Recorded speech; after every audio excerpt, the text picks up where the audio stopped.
All right. So it is my pleasure to introduce the first speaker of three phenomenal people, all of whom I have academic crushes on. Kevin Redmond, first canoe trip memory was his first summer at St. John's YMCA camp as a counselor in training. A couple years later, he was sent to the CRCA, and he said, "I got good." Things got interesting in 1976 when he attended Candelore during Kirk Whipper days, including paddling the legendary Kootenai canoe. In exchange for Kevin's hand-carved balsam fir paddle, he received from Kirk two paddle blanks. Kevin has paddled most of provinces in Canada, but not yet the territories, although I think after today and yet last night it's on the list. Yeah. So he's looking for paddle partners in the Northwest Territories if you're looking.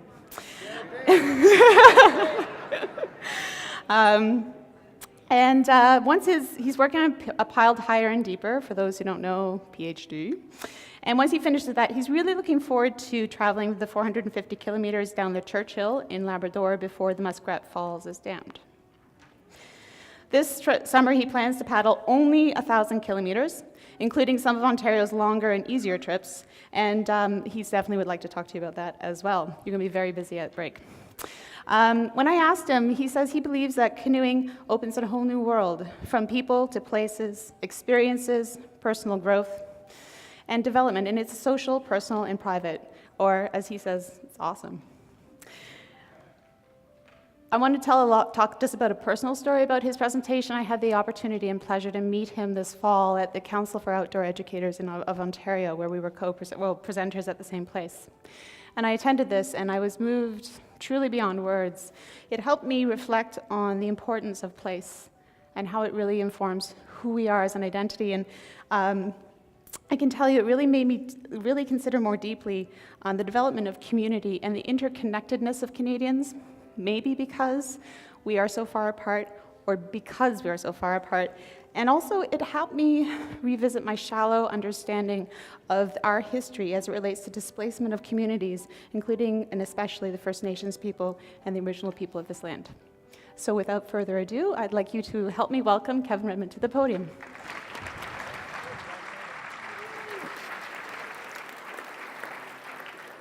Thank you very much, Erica. It's very humbling, and humbling too in respect of all the previous speakers. I would say that Jason, in his previous presentation, identified a new definition of a northern trap line.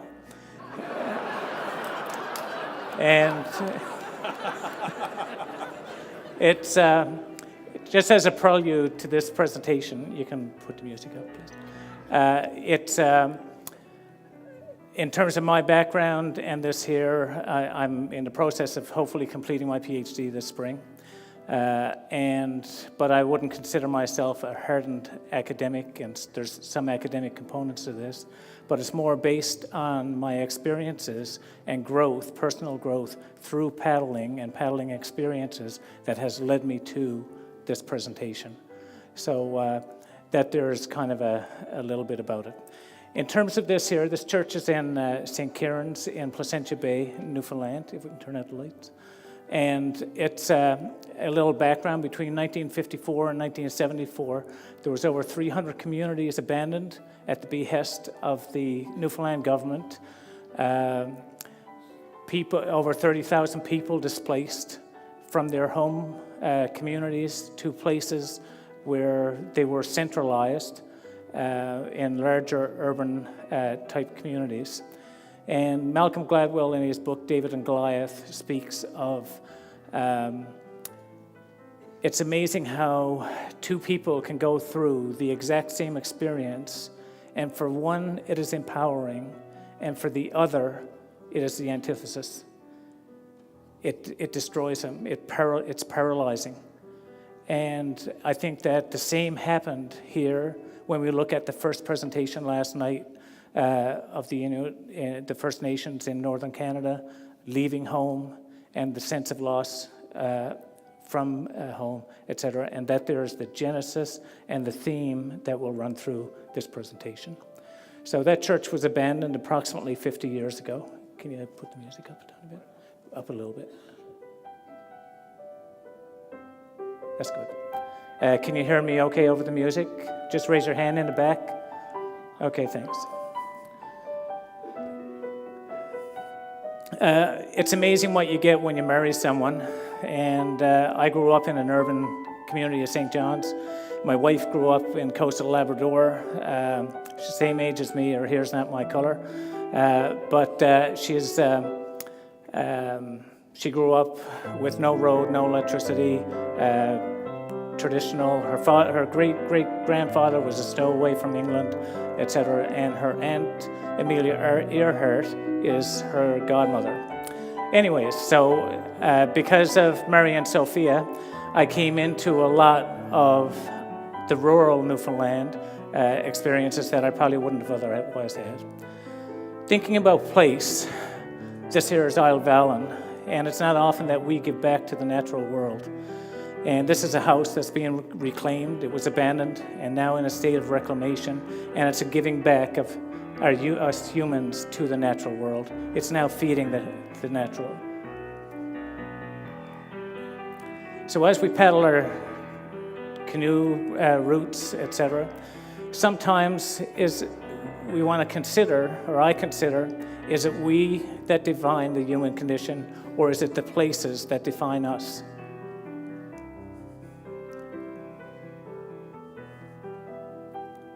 This is from a Royal Commission in Newfoundland on strengthening the position of Newfoundland in Canada. And so our heritage is influenced. It influences us, and we also help shape it. And Brand notes that we're not born into a void. We are born into our heritage. And I told James last night I was going to cite him. And this is very true. People's identity is very much tied to self or to place.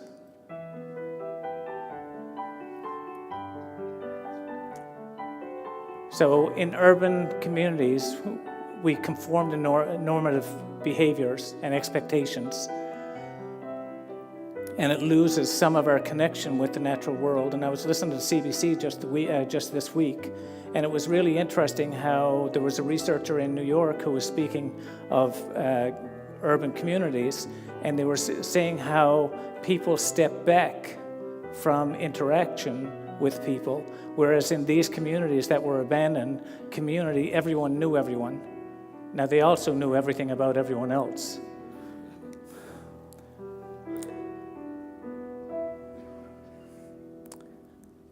There's one person not smiling right here. That's my little brother. Okay, this is me, by the way. And I was fortunate, even though I lived in an urban area, that we did do things outside. And I think that the nature piece, even outside, even experiencing weather in an urban community is still, I think, very formative and potentially transformative. So Seaman speaks of every lived experience can be categorized or fit into a movement, a rest, or encounter. Yager, 1975, he puts it in two categories of mundane and festive. And these are just a couple of little examples. In Missile Joe's, we saw a sheer proximity to nature's power going into Grey River. It's humbling, but it's also potentially transformative. And when we endow a place with value, then it becomes place and not space.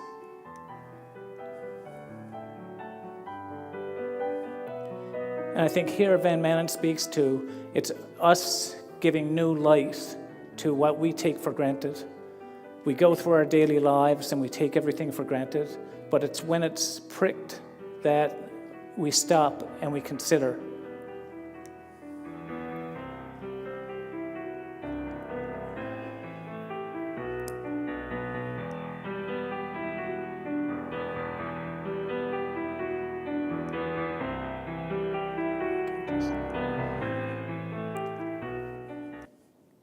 So displacement is a global phenomena, and we've seen that already in some of the presentations.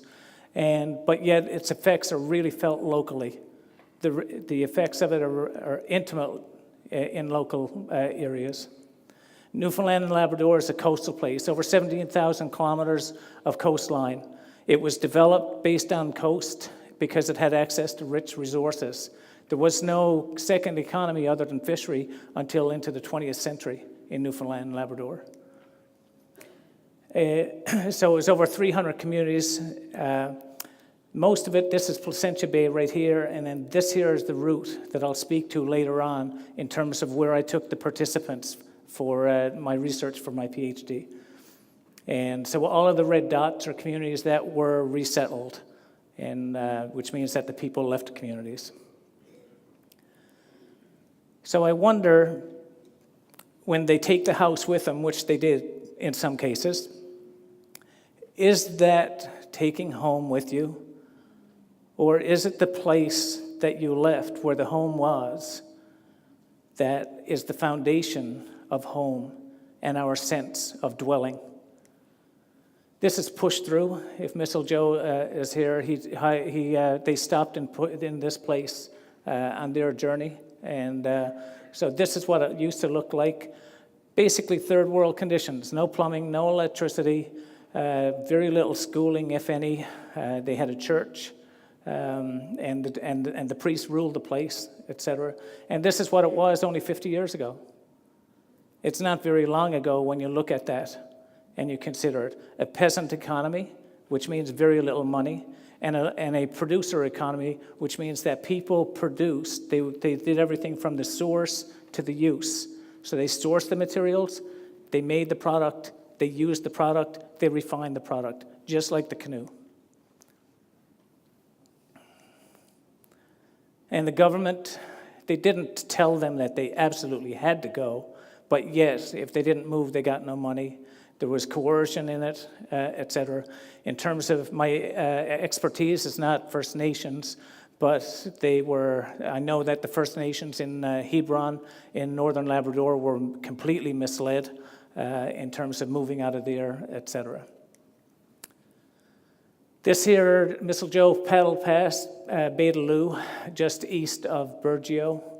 And so for me, the genesis of my interest in this here basically began as a paddler and a canoeist. Now you're probably wondering, am I the little guy in this or the big guy? Yeah, and I'm the big guy, but my hair is a different color. So I started out as a canoeist. I did the senior instructor and instructor trainer and blah, blah, blah, all that with Paddle Canada and CRCA. And it led me beyond where I was, and it was exploratory. And I think everyone in this room can testify to experiences that have made paddling transformative for them. And the interesting thing with canoeing is that, at least home in Newfoundland and Labrador, is that it's inland journeys. So you're dealing with interiors, and it's not so much the coastline. You have wildlife. This image here and the next one were taken probably within about 2 minutes. And and then as the black bear was coming toward us, it's kind of interesting with the previous presentation about the black bears. There was 4 of us there, and we were deciding who could run the fastest or who was the slowest. Yeah. Canoeing in, sometimes you do things differently. You have to be creative. The chopper pilot was going to sling it, but then he said, well, I think I can do it this way. And so that's the way we did it. This is the main river, a heritage river in Newfoundland, Labrador. It's got a canyon, 23 kilometers with class 2 and 3 rapids. This is Lynn Knoll in the bow, and I'm in the stern. By the way, all these images are mine except for a couple with like this one. And that I nip and tuck on rapids, so but I did learn on glass, so on fiberglass, so it's as opposed to plastic. People that learn first on plastic, they're a little rougher around the rocks generally. And this here is the Bay de Nord, which is another heritage river in central Newfoundland, and this is the headwaters here. So why sea kayak? In 1984, the rotomolded sea kayak came on the scene. And so why would you want a sea kayak? Well, there's no portages. Very rarely is there a portage. And what else? You get up early in the morning, and the wind picks up in the afternoon, so that's when you stop. And it's a great time for a nap. What goes on the road stays on the road. But it's interesting. And in the coastal areas, you would come upon these things because of places that are abandoned. Then you come to things and places that are different. And this is an old skidoo, original skidoo, that was abandoned in Julie's Harbor. And it was just left there. The graveyard there, the mature trees, 50 years old, growing up through it. But it gives you opportunity, all right, paddling, to experience place and take an intimate look and to look below the surface and what you normally take for granted. Also, on the ocean, wildlife is bigger. There's also a sense of intimacy.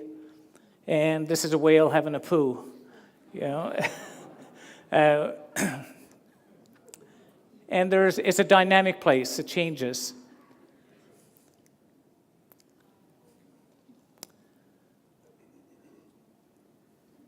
And ultimately, it's about our sense of wonder and searching for understanding and new ways of understanding and seeing things. Yeah. This is in Northern Labrador and Voisey's Bay. I've added a few of these in here to my regular presentation.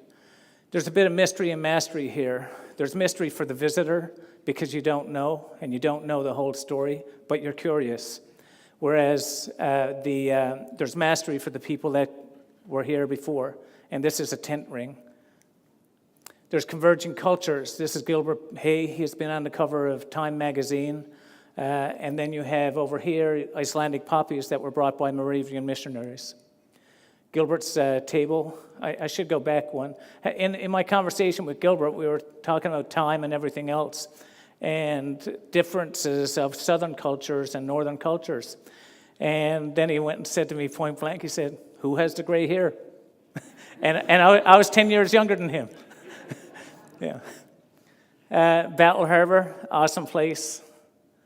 And it's illumination by contrast. What happens is that when we experience these places of difference, then it illuminates and highlights what it is that we are and what we experience. This is in the salt shed in Battle Harbor. You can see the salt still leaching out from the nails. And this is where Robert Peary had his news conference after he supposedly reached North Pole. You can see the Bible in Battle Harbor where they changed the name of the king. So when the king passed on, then they went through the whole Bible and changed the name. So it was read right. This is a 20-minute walk, Magic Cove. And this gentleman right here was born in this house, just 100 feet from this other one. And this is next door. This is what's left. And he's the only person, him and his wife, who lived there in the summer. You thimble tickle head, you come into a shore, it was getting stormy, we were in a sea kayak, and we came in, and all of a sudden you see lilac trees. Non-native, you know that there's a human presence that was there. Harbor Laku on the southwest coast. This is a living community, 5 kilometers away, petite, resettled in 2002. So this is the guy that was not smiling in the family picture earlier. He's smiling now. And this is Grand Brett. These are 3 doctors. So that's not why I'm doing my PhD, But it was interesting. We came to Grand Brett, and then one of the doctors, when they were looking at the map before we got there, suggested, well, maybe we can paddle upstream. This community here, we were there before it was abandoned, but it was abandoned in 2010. And I would put this on a must-see. If there's anyone from Adventure Canada, I think it's a mistake to pass by this place. It has the Cram-A-Lot Inn, which is about a 10 by 10 little inn, and it means like cram a lot of people in. That there is what the name means. So we camped in the community. We had the 3 doctors there who were here to play, and then all of a sudden there was a lineup outside of the clinic, and not because the doctors were here, but because the nurse was showing up for 10 o'clock in the chopper right here. And this is what the doctors were doing while the nurse was doing her work. And that there was their mark on the world. And sometimes, it's a question of what is the mark that we leave on the world And we look at that, and it's kind of interesting looking at the conversation of Inukshuk's and that earlier. This here is something that, in human terms, when you look in these abandoned places, it makes you question, what is the mark that we leave in this world? Because in human terms, when you put that in geological or cosmological terms, it's very, very fleeting. We were invited in for breakfast, and this here is the morning we left. Round Harbour, and this is the view from inside of that house. It's over 100 years old, abandoned. 1907, that's the wallpaper. The Edison phonograph, that's inside of the house. The quality of the woodwork that was made there, but it's left. And how hard is that to leave, and what does it mean to leave that? Is that leaving the foundation of our dwelling and our being behind? Is there really no place like home? What is it like to abandon home? You look at rural communities now. Corbett says, or House, I'm sorry, says that in rural communities, in many places, the road to education leads out of town because it's all about leaving. The rationale, I'll just mention quickly, this is our youngest daughter. She's now 20 and a musician, violinist and voice. And Susan, she's 22. She was working at the European Space Agency in the fall with the comet landing, etc. And this is Labrador, and these are raised beachheads. So at the last ice age, when it receded, then the earth rebounded. So this used to be a beach, and this used to be a beach where the little swale is in the thing.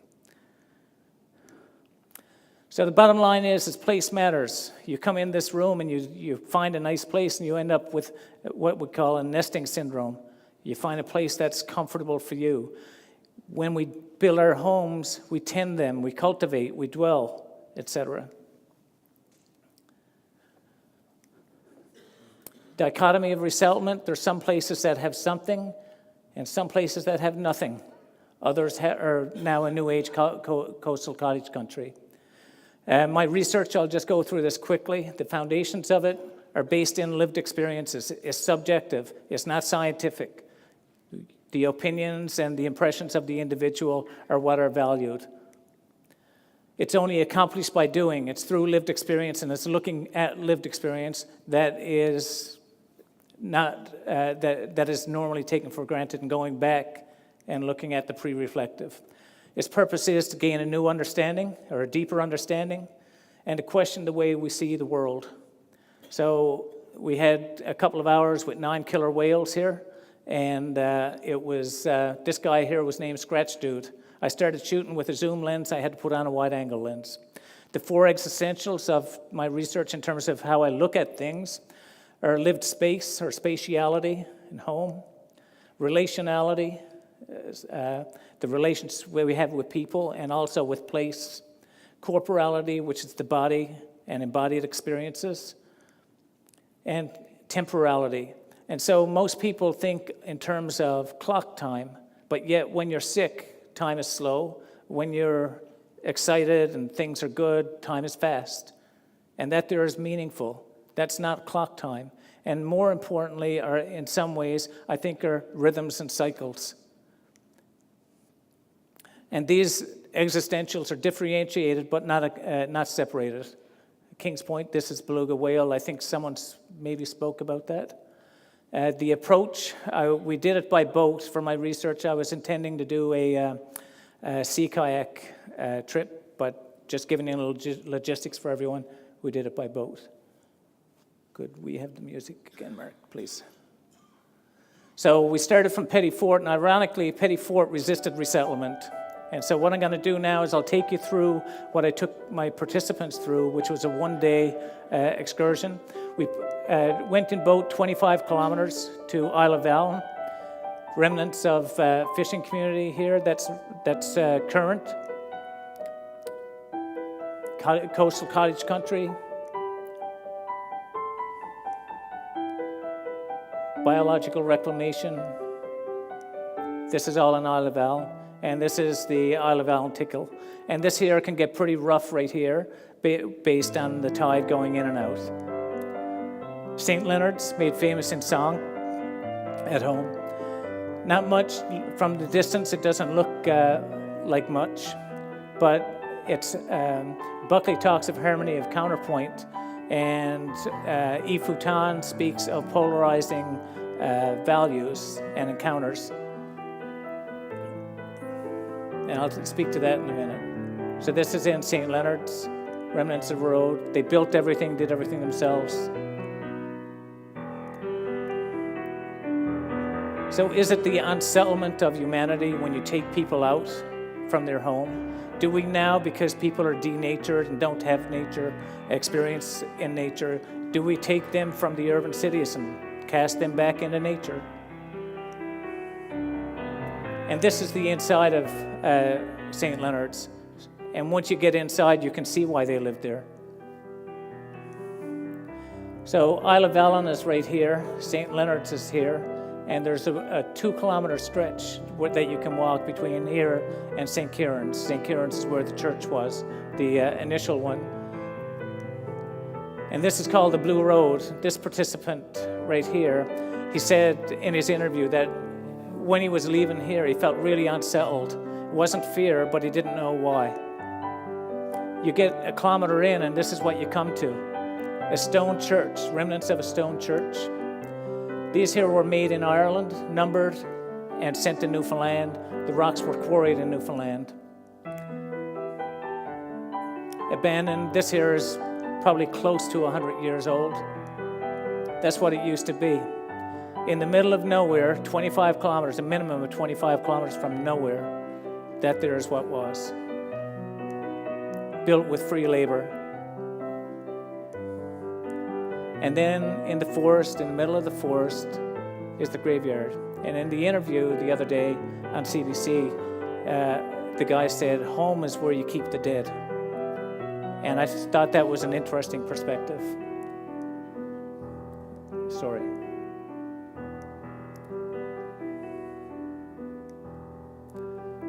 Seashells, nautilus shells. So obviously that was something that was meaningful to that individual. Right here is Annie Sullivan, who taught for 40 years, and Thomas Sullivan, who was sent to St. John's to go to one of the premier schools in St. John's, St. Bonaventure's College, and died while he was at school at 18 years old. And it was very striking and moving to me. It is to me even today. This gate, imagine the pride that they had when it was first there. It was probably the first one on the coast, a steel gate. And now, what is it? It's left. Fiddlesticks of a forest. Interestingly, the participants, even though we were in a group, they all spoke of individual siloed experiences. A holy well, just down a short ways from the church, and the water still springs from it, and some of the participants actually drank from it. And I wouldn't, I was afraid of getting giardia. Then you come to the end of the Blue Road, and you can't see it when you're down in the forest, but then you come out to this. And this is what it used to look like. Built in 1921, cornerstone. Incredible woodwork. Phenomenal, there was no glass. None at all on the ground. In the church, no glass. Probably because they took it with them, because it was a very valuable commodity. And that bay there, actually it's a harbor. It goes approximately 5 to 7 kilometers. This is just looking out through. May 17th, 2006. Love you, Mom. The bell tower and the bell gone.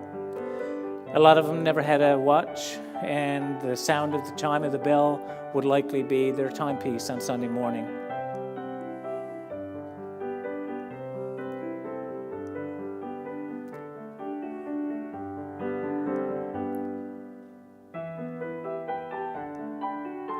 This was a mine in here. They call it the oven.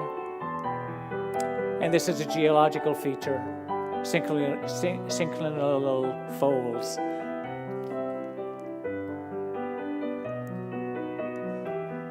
Great paradise.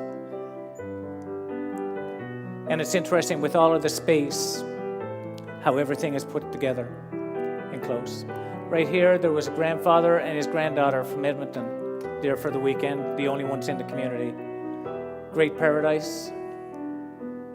A reunion that weekend, and people from all over the world. There's no electricity but one street light. Round these rocks you laughed and played, our memory here of you have stayed. From a little girl into a lady grew, now our blessed lady watches over you. This here was abandoned, and inside a purse. In the world of modern day privacy, and it's abandoned, do we have the right to go in and look inside that church? Pedagogically, we look at curiosity and wanting to know things, and it's a real poignant time or consideration. So this here is Great Paradise, has its own, it remains as a community, but as cottages only. Interesting, on this trip, this guy, the two people in the red, found out that they were related. Bergio. And this is Grand Brett. And one final thing I'd like to say is that, like many of the experiences in all of the presentations that are here today, they're very formative and transformative, provocative and evocative experiences. And ultimately, they stay with the person, whereby it's like a bell that has been sounded. It cannot be unrung, and it changes your world and your sense of being forever. Thank you.